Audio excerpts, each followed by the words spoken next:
Imagine a stranger shift in what everyone believes is one of the safest coal mines in Illinois. It is Saturday, November 13, 1909. Early 480 men and boys descend underground expecting an ordinary workday.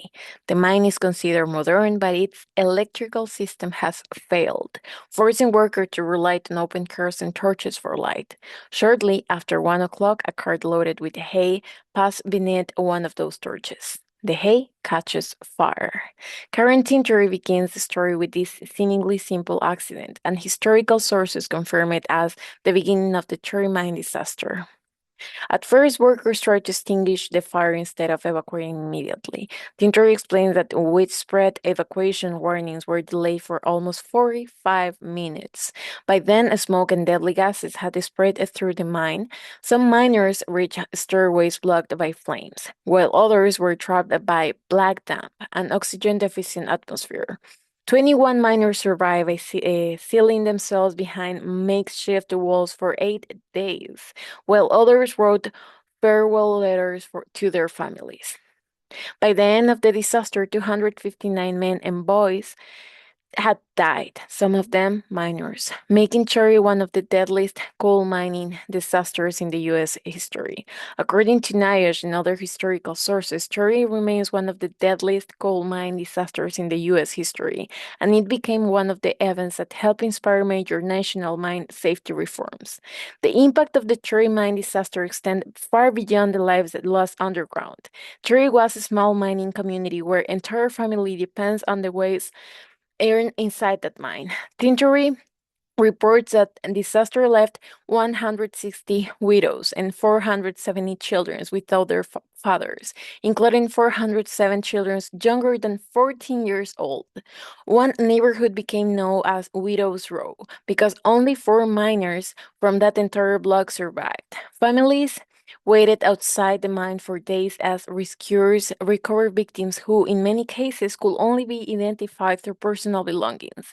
In my opinion, Tree was not simply an industrial accident. It became a community disaster.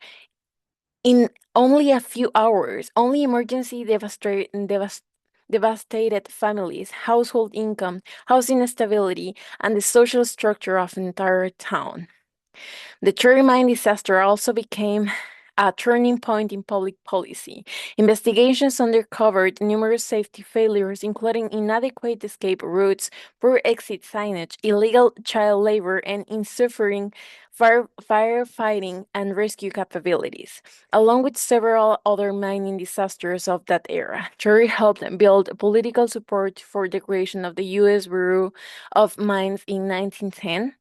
Illinois also strengthened mine safety regulation, expanded organized mine rescue teams, and in 1911 passed an employer's liability law that later became one of the foundations of the state's workers' compensation system. To me, the policy lesson is clear. Jury demonstrated that safety regulations accomplish very little with if they are not enforced. After this disaster, mine safety became not only an industry responsibility, but also a governmental responsibility. One of the reasons I enjoy this book is that current Tintori tells the disaster primarily through the people who experienced it. Rather than focusing only on technical details, she reconstructs the fear of the trapped miners, that the farewell letters written underground, and the suffering of the widows and children waiting above. I believe this is the book's greatest strength. Tintori transformed what could have been just another historical tragedy into a deeply human story.